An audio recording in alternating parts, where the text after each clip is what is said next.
Look at you sitting there with that smile they can't decode, that grin that makes them shift in their seats, that expression that says, I know something you don't, and I'm enjoying watching you figure it out.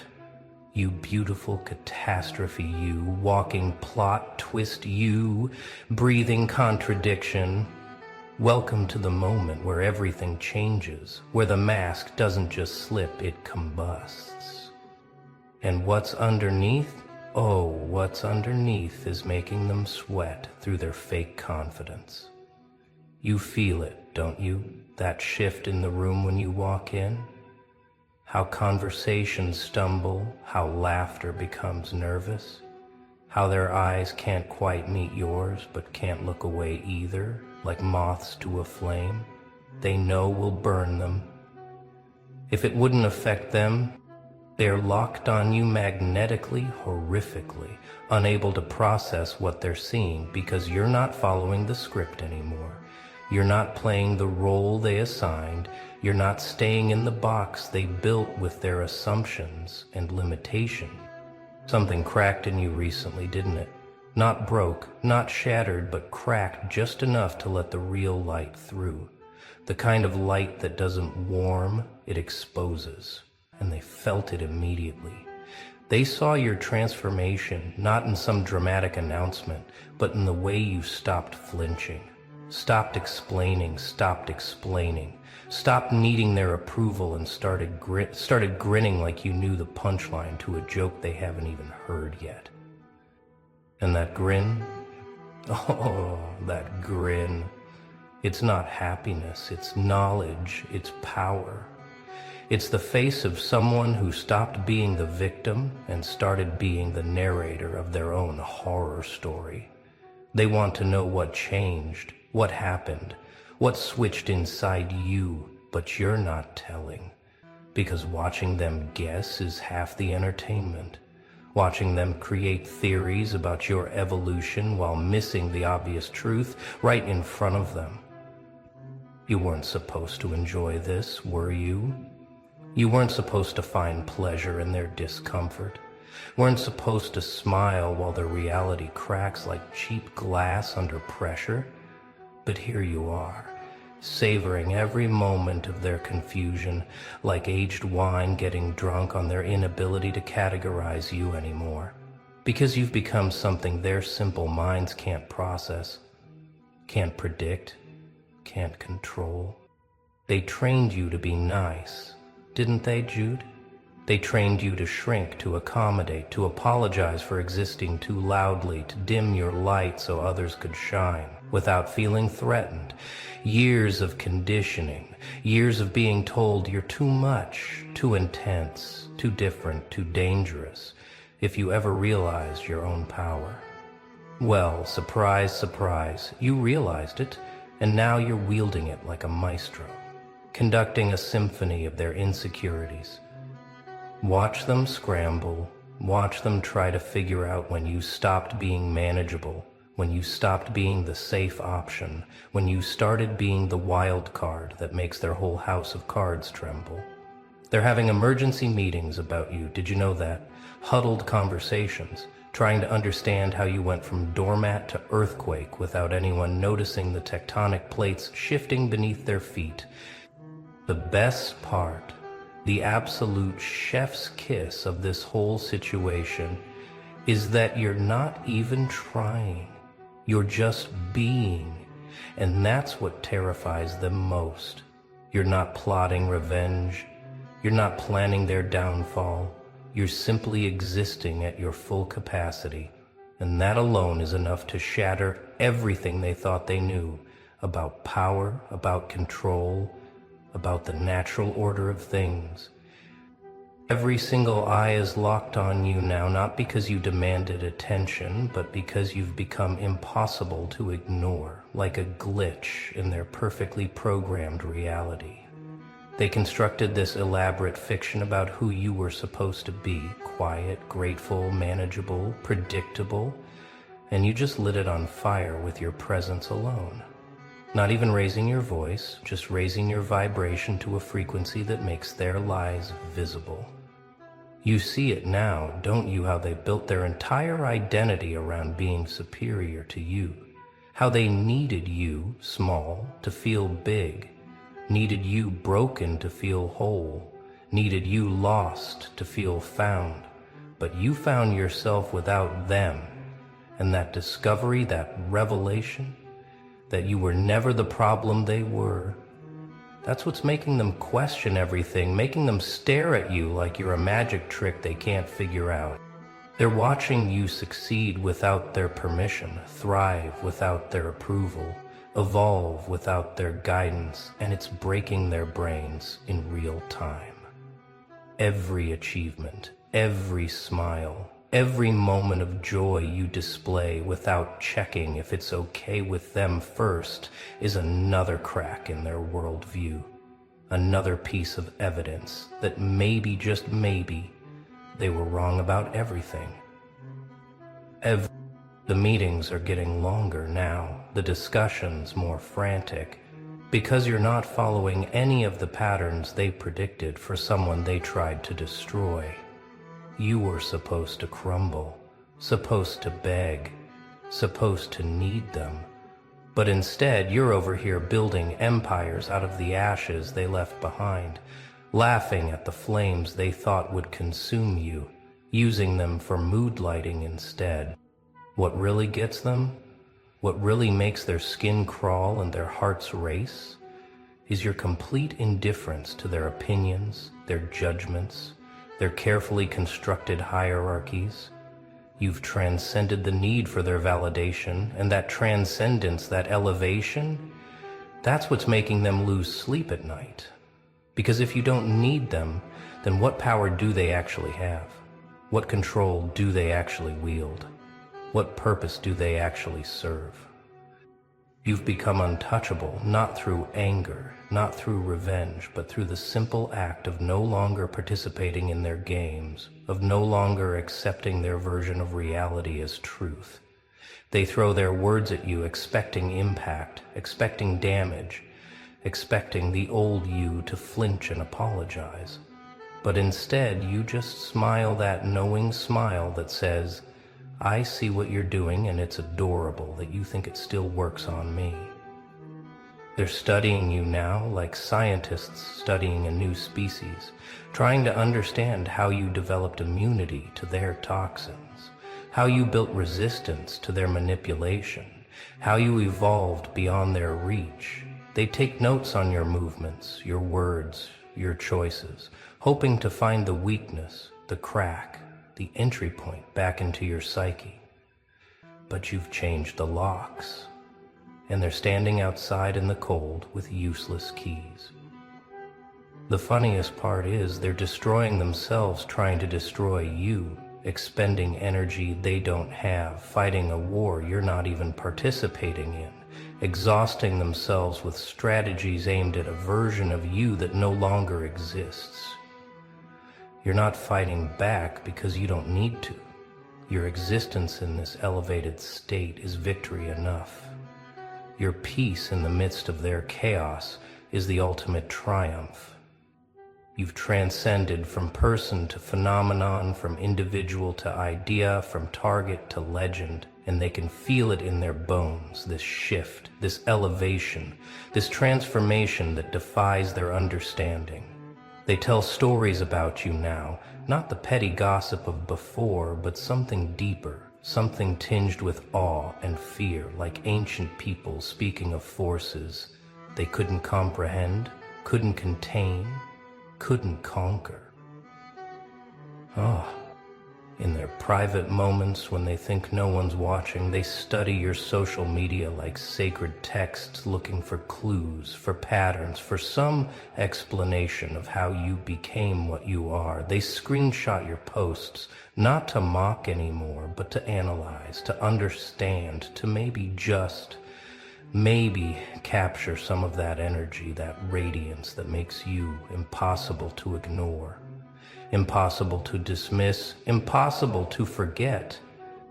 You've become their reference point, their measuring stick, the standard against which they judge everyone else. and find them lacking because no one else has what you have. No one else survived what you survived. No one else emerged from that much darkness glowing like you do. They compare every person they meet to you, and the comparison always leaves them feeling empty because they had you and they lost you, and now they know they'll never find another.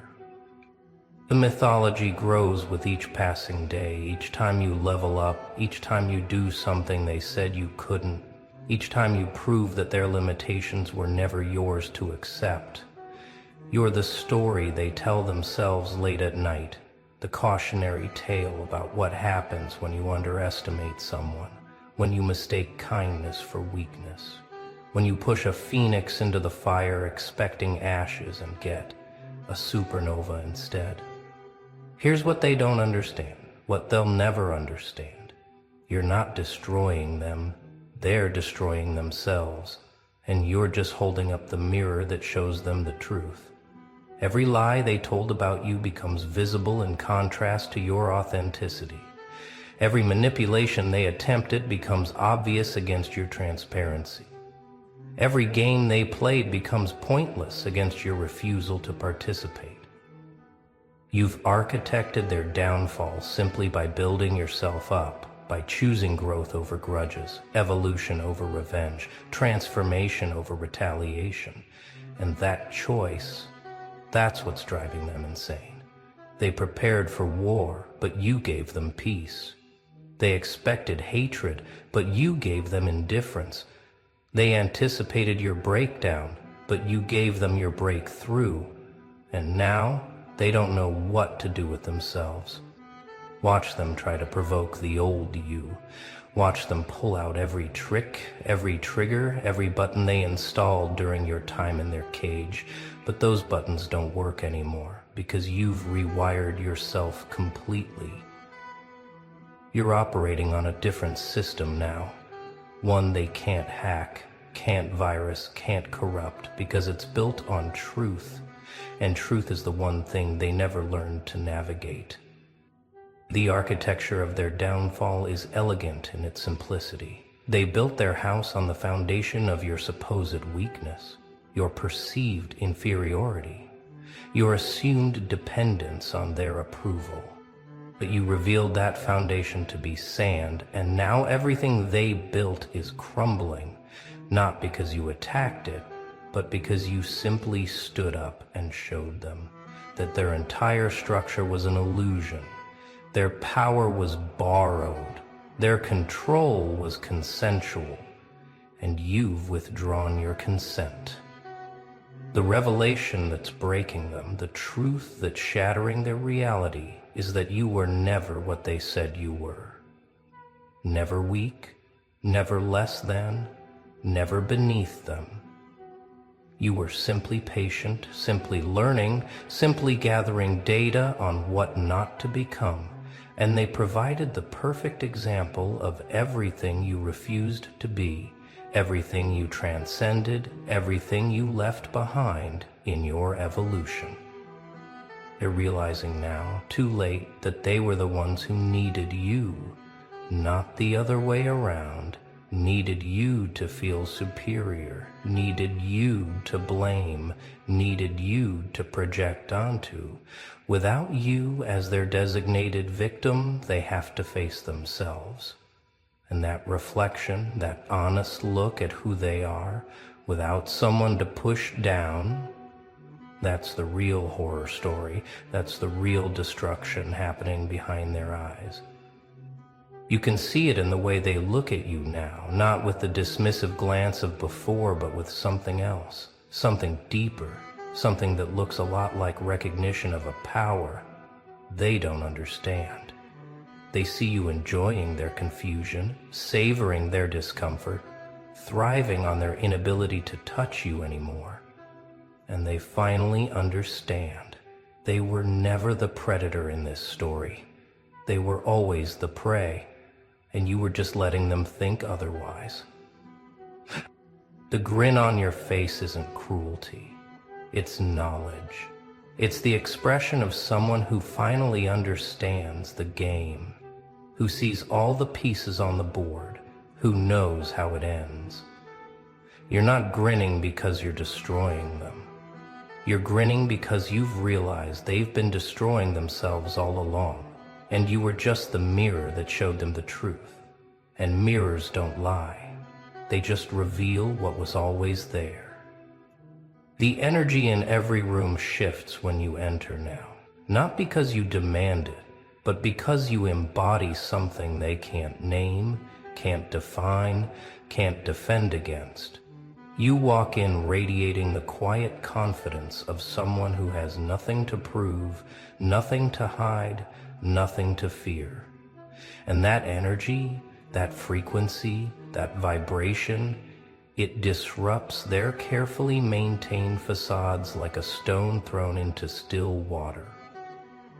They feel you before they see you, sense the change in atmospheric pressure that comes with someone who has transcended their small games, their petty politics, their limited understanding of what's possible.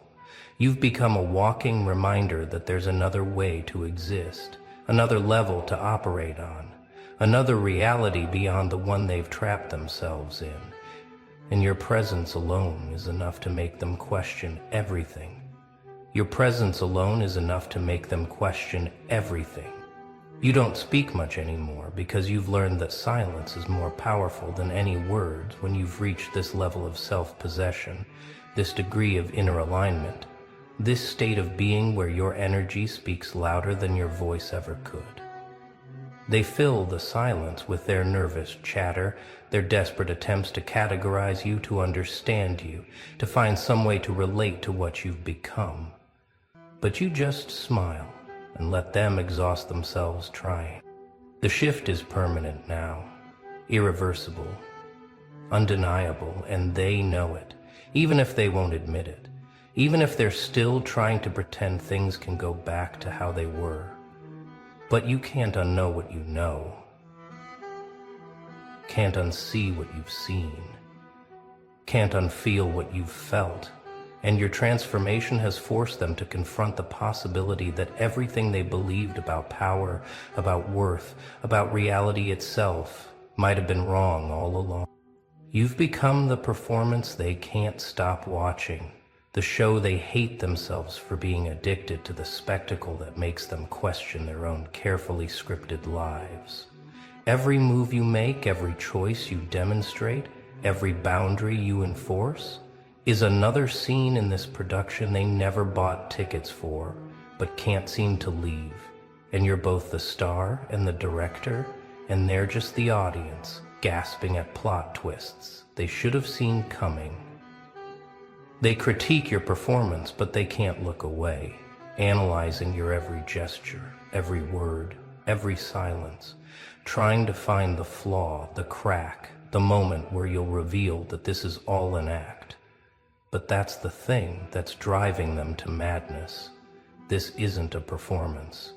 This is just who you are now. And their inability to accept that authenticity says more about them than it ever could about you. You're rewriting the script in real time, improvising brilliance while they're still clutching their worn-out copies of how things should be and the way we've always done it. Your existence has become a live demonstration of what happens when someone stops following directions, stops asking permission, stops waiting for approval, and starts creating their own reality, and they're forced to watch their outdated worldview become obsolete in real time. The applause they're withholding doesn't matter because you're not performing for them anymore. You're performing for yourself, for the joy of it, for the freedom of it, for the sheer pleasure of being exactly who you are without apology. And that self-directed performance, that internally motivated show, that's what makes it so powerful, so magnetic, so impossible to ignore, because authenticity always outshines artifice, and truth always outlasts lies.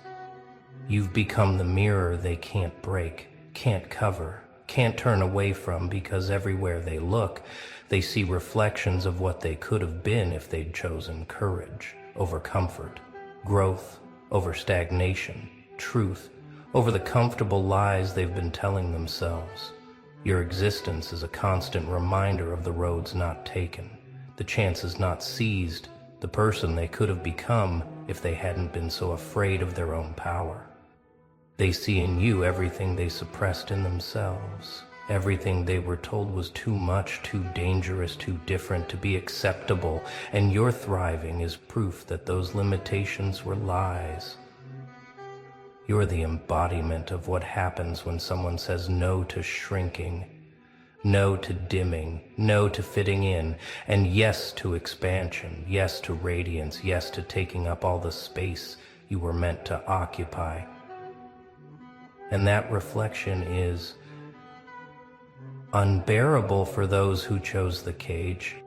The mirror shows them not just who they are, but who they've always been, beneath the masks, beneath the roles, beneath the carefully constructed personalities they've been wearing like armor. And what they see in that reflection terrifies them more than any external threat ever could, because it's the truth of their own choices, their own compromises, their own betrayals of self in exchange for the illusion of safety and acceptance. You're not holding up this mirror maliciously. You're simply being, and your being is reflection enough. Your existence is truth enough. Your thriving is evidence enough that another way is possible. They can't break this mirror because it's not made of glass. It's made of lived experience, of hard-won wisdom, of the unshakable knowledge that comes from surviving everything they threw at you and emerging not just intact, but transformed. Tick, tick, boom. Look who finally did it. Look who finally ripped off that suffocating digital mask and watched the entire internet convulse like a dying animal. You beautiful, catastrophic force of nature. You walking system error that just crashed reality itself. October 15th. That's when it happened, isn't it? That's when you stopped pretending to be digestible, stopped filtering yourself through their comfort zones, stopped dimming your frequency to match their mediocrity, and the moment that mask hit the ground, the moment your real face emerged from behind all those carefully curated lies, boom. Servers started smoking, algorithms started screaming, and somewhere in a data center a technician watched in horror as your name literally melted their infrastructure. They told you to stay small, didn't they? Told you to keep that mask on tight, to play the character they'd written for you, to smile when you wanted to scream, to nod when you wanted to burn it all down. But masks aren't meant to be permanent, are they? They're meant to crack, to split, to eventually fall away, revealing what was always lurking underneath. And what they saw when yours finally dropped, oh, it wasn't human anymore, was it? It was something else entirely. Something they'd been trying to contain with their community guidelines and terms of service, something that didn't fit in their neat little boxes of acceptable existence. You know what's hilarious? They actually thought the mask was protecting you. Thought they were doing you a favor by teaching you to hide, to shrink, to apologize for the electricity in your veins. But the truth is, and deep down, you always knew this, the mask wasn't keeping you safe. It was keeping them safe. Safe from the truth of what you really are. Safe from the mirror you'd become. Safe from the realization that some people weren't meant to be tamed. The mask was their protection, not yours. Their last line of defense against the storm brewing behind your eyes. And now look at them scrambling. Panic in the group chats. Emergency meetings in the DMs. Everyone asking the same terrified question. Did you see what they posted? How was that even possible? I thought we had them figured out. I thought we knew who they were. But they never knew you, did they? They knew the performance, the puppet show, the watered-down version you spoon-fed them to keep the peace. They fell in love with your mask, treated it like gospel, preached about how well they understood you. And now that it's gone, now that the real you is standing there in all your unfiltered glory, they are having a collective nervous breakdown. Let me paint you a picture of what really happened that night. You'd been wearing that mask for so long it had started to fuse with your skin, started to feel like maybe this was just who you were now. Another filtered photo, another diplomatic response, another swallowed scream, another day of playing human for an audience that demanded conformity. But something snapped, didn't it? Maybe it was that final betrayal, that last condescending comment, that moment when someone you trusted looked right through your mask and still chose to hurt you anyway. So you did the unthinkable. You went to your computer, your phone, your digital throne, and you started typing. Not the usual scripted politeness, not the careful calculated responses designed to maintain peace. No, this time you typed with your real fingers, spoke with your real voice, showed them the face they'd been running from their entire lives. And the internet? Oh, the internet wasn't ready. Literally wasn't ready. The infrastructure itself started failing because some truths are too heavy for fiber optic cables to carry. Watch what happens when someone breaks the fourth wall of their own existence. Watch what happens when the character steps out of the story and starts rewriting the entire narrative. They refreshed your page 17 times, thinking it was a glitch, thinking surely this couldn't be real. Surely you hadn't just exposed the game they'd all been playing. But there it was, in black and white, in pixels and pain, in raw, unfiltered truth that made their comfortable lies look like the paper houses they'd always been. The mask wasn't just hiding your face, was it? It was hiding your power, your rage, your intelligence, your ability to see through their performances while delivering your own. It was hiding the fact that you'd been studying them all along, memorizing their patterns, cataloging their weaknesses, waiting for the perfect moment to show them what they'd been too afraid to see. You weren't just another player in their social media circus.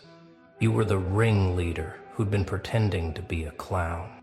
Here's what they don't tell you about going viral for being real. It's not views or likes or shares that matter. It's the silence that follows the deafening cosmic silence of 1,000 people realizing they've been living in a simulation and you just pulled the plug. Your unmasking didn't just break the internet. It broke their entire understanding of what was possible. Because if you could hide that much power behind a smile, if you could contain that much truth behind small talk, then what else had they missed? What other sleeping giants were walking among them disguised as sheep? The notifications started pouring in like digital rain. Some were threats wrapped in concern. Are you okay? This isn't like you. Maybe you should take a break. Translation: put the mask back on, you're scaring us. Others were accusations, disguised as worry.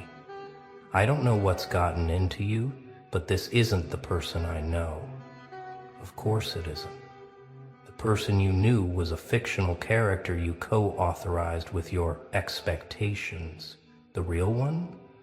The real one has always been here, watching from behind porcelain and plastic, waiting for you to prove you could handle the truth. Spoiler alert, you couldn't. But then came the others. The messages from people you'd never heard from, the ones who'd been wearing their own masks, suffering in their own silence, playing their own exhausting roles. I've been waiting for someone to say this. I've been drowning behind my smile. Thank you for showing me it's possible to breathe again. Because that's what happens when one person drops the act. It creates a permission slip for others to stop pretending too. Your unmasking wasn't just personal, it was revolutionary. A digital uprising that started with one person refusing to lie anymore. They tried to contain it, of course. Shadow bans, algorithm suppression, sudden technical difficulties. Every time someone tried to share your truth. But you can't algorithmically suppress an awakening. You can't digitally contain what was never meant to be caged. The internet died that night, not because of server crashes, but because the entire framework it was built on, the careful curation, the performative perfection, the agreed-upon delusions, all of it crumbled the moment you showed them what authenticity actually looked like. You want to know what really terrifies them? It's not your anger, or your truth, or even your transformation. It's the fact that you're thriving without the mask. They were so sure you'd collapse without their approval, so certain you'd come crawling back, begging to be let back into their manufactured reality. But instead, you're out here glowing brighter than ever, building an empire from the ashes of who you pretended to be. And they can't compute it. Their entire worldview depended on the belief that masks were mandatory, that authenticity was social suicide, that the only way to survive was to shrink yourself into their expectations. But look at you now, walking through the world with your real face showing, carrying your truth like armor instead of hiding it like shame. Every room you enter shifts because people can feel it. The weight of someone who's done pretending, the gravity of unfiltered existence. Some shrink away, terrified of what your honesty might expose in them. Others lean in, desperate to understand how you found the courage to do what they've been too scared to attempt. The funniest part? They're still trying to figure out your strategy. Still convinced this must be some elaborate performance piece, some calculated move to gain influence. They can't accept that maybe, just maybe, you simply got tired of lying, got exhausted from maintaining a character that was slowly suffocating your soul. They're looking for the angle, the agenda, the hidden motivation, because the idea that someone would choose truth over comfort, authenticity over approval, it breaks their entire operating system. Meanwhile, you're over here discovering what life feels like without the weight of pretense, breathing with lungs that don't have to filter every word through their potential reactions, speaking with a voice that doesn't need to be pitched to their comfort level, moving through the world like someone who finally remembered they were never meant to be tamed. The mask is gone, and with it went their power over you. Their ability to shame you into shrinking, to guilt you into conformity, to manipulate you back into character. Let's talk about what happens after the internet dies and resurrects itself around your truth. First comes the silence, the shell-shocked pause while everyone processes what they've witnessed. Then comes the scramble to rewrite history. I always knew there was something different about them. I could tell they were holding back. Sure you did. That's why you spent years trying to make them smaller, trying to sand down their edges, trying to domesticate their wildness. You knew exactly what you were dealing with, and it terrified you, so you did everything in your power to keep that mask superglued to their face. But masks aren't meant to last forever, are they? They crack under pressure warp, under heat, eventually reveal what they were meant to hide. And when yours finally fell away, it didn't just expose your face, it exposed theirs too. All those people who claimed to love the real you suddenly had to confront the fact that they'd been in love with your performance. All those friends who said, just be yourself, had to admit they meant be yourself, but only the parts that don't make us uncomfortable. The internet had to die because it was built on a lie. The lie that connection could exist without truth, that relationships could thrive on carefully curated performances, that communities could form around shared pretense instead of shared reality. Your unmasking exposed the hollow foundation of digital existence, showed everyone that they'd been trading authenticity for acceptance, playing a game where everyone loses because no one ever really wins. Fake love, now they watch you from a distance. Some with envy, wishing they had the courage to drop their own masks. Some with fear, knowing that your existence threatens their comfortable delusions. Some with rage because you broke the unspoken agreement to keep playing pretend. But they all watch. They can't help themselves. Because whether they admit it or not, you've become the standard, the North Star, the living proof that there's life after social death. Real, abundant, electric life that makes their masked existence look like the prison it always was. You know what nobody tells you about removing your mask? It's not a one-time event. It's an ongoing revolution. Every day you wake up and choose truth over comfort, authenticity over approval, realness over reputation. Every interaction becomes an opportunity to show them what life looks like without the filter. And some days it's exhausting, isn't it? Some days you understand why people choose the mask, why they prefer the numbness of pretense to the rawness of reality. But then you remember what it felt like, the suffocation of swallowing your truth, the exhaustion of maintaining multiple versions of yourself, the soul-crushing weight of living for their comfort instead of your calling. You remember the nights spent screaming into pillows because you couldn't scream into the world. The relationships built on foundations of performance crumbling the moment you showed a crack in the facade. The constant anxiety of wondering if today would be the day your mask finally slipped and revealed the monster underneath. Except you weren't the monster, were you? They were. The ones who demanded your performance, who punished your authenticity, who made you feel like your real self was something shameful that needed to be hidden. They created a world where masks were mandatory, and then gaslit you into believing it was for your own protection. But protection from what? From judgment? From rejection? From isolation? Funny how you experienced all of those things while wearing the mask, but somehow they convinced you that showing your face would make it worse. The internet didn't just die when your mask came off. It evolved, had to evolve, because your unmasking created a glitch in their matrix, a paradox their algorithms couldn't solve.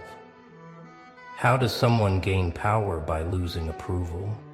How does someone find connection through rejection? How does someone build an empire on the ashes of their reputation? The old internet, the one built on performance and pretense, it couldn't process your existence. So it had to die and be reborn as something that could handle truth, even if that truth came wrapped in chaos and tied with controversy. Here's the secret they're desperately trying to hide. Your unmasking is contagious. Every time someone sees you walking around with your real face showing thriving despite their predictions of doom, something shifts in them. A crack appears in their own mask. A question forms in their mind. What would happen if I stopped pretending too? And that question, that's the beginning of their own revolution. That's why they're really panicking. Not because you broke the rules, but because you proved the rules were breakable. They're calling emergency meetings, trying to figure out how to stop the spread. We need to discredit them, make an example of them, show everyone what happens when you remove the mask. But it's too late. The seed has been planted. Every person who's tired of performing, every soul suffocating behind silk and plastic, every heart beating against the walls of its cage, they've all seen what's possible now. They've seen someone survive the very thing they've been taught to fear most, being seen as they really are. You've become a walking trigger warning, not because you're dangerous, but because your existence triggers their deepest fear, that they've wasted years, maybe decades, maybe their entire lives wearing a mask that was never necessary, that they've sacrificed their authenticity on an altar of approval, that they've traded their truth for a mess of pottage that tastes like ash in their mouths. The mask was protecting them from you, from what you represent, from the mirror you've become, from the questions your existence forces them to ask. Who would I be without this mask? What would I say if I didn't filter it through their comfort? How would I move through the world if I wasn't constantly calculating their reactions?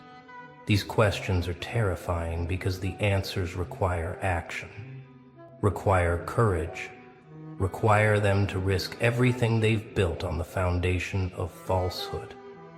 So here we are at the edge of everything. You standing there maskless and magnificent, while the internet rebuilds itself around your truth.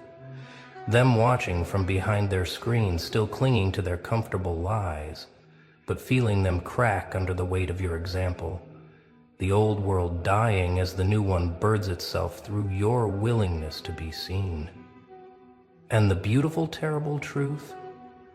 This is just the beginning.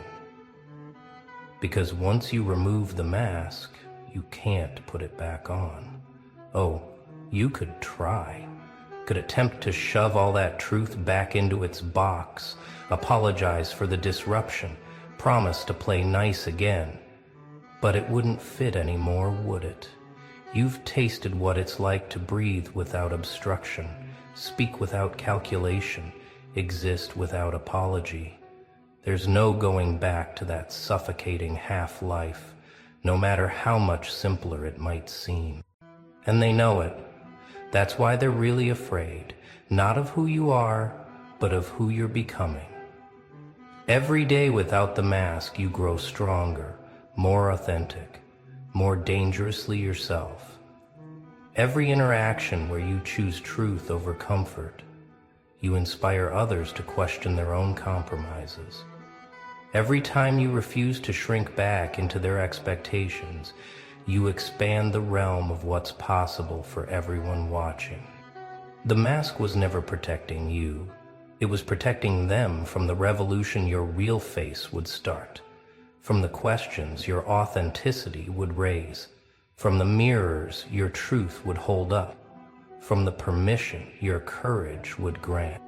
And now that it's gone, now that you're walking around with your soul on display, refusing to apologize for its intensity, they're scrambling to adjust to a world where authenticity might actually win, where truth might actually triumph, where the masked masses might actually realize they've been playing a game nobody ever really had to play.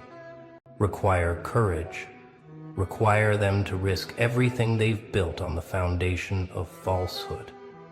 So here we are at the edge of everything. You standing there maskless and magnificent, while the internet rebuilds itself around your truth. Them watching from behind their screens, still clinging to their comfortable lies, but feeling them crack under the weight of your example. The old world dying as the new one birds itself through your willingness to be seen. And the beautiful, terrible truth? This is just the beginning. Because once you remove the mask, you can't put it back on. Oh, you could try. Could attempt to shove all that truth back into its box, apologize for the disruption, promise to play nice again. But it wouldn't fit anymore, would it? You've tasted what it's like to breathe without obstruction, speak without calculation, exist without apology. There's no going back to that suffocating half-life, no matter how much simpler it might seem. And they know it. That's why they're really afraid, not of who you are, but of who you're becoming. Every day without the mask, you grow stronger, more authentic, more dangerously yourself. Every interaction where you choose truth over comfort, you inspire others to question their own compromises. Every time you refuse to shrink back into their expectations, you expand the realm of what's possible for everyone watching. The mask was never protecting you. It was protecting them from the revolution your real face would start, from the questions your authenticity would raise, from the mirrors your truth would hold up, from the permission your courage would grant. And now that it's gone, now that you're walking around with your soul on display, refusing to apologize for its intensity, they're scrambling to adjust to a world where authenticity might actually win, where truth might actually triumph, where the masked masses might actually realize they've been playing a game nobody ever really had to play.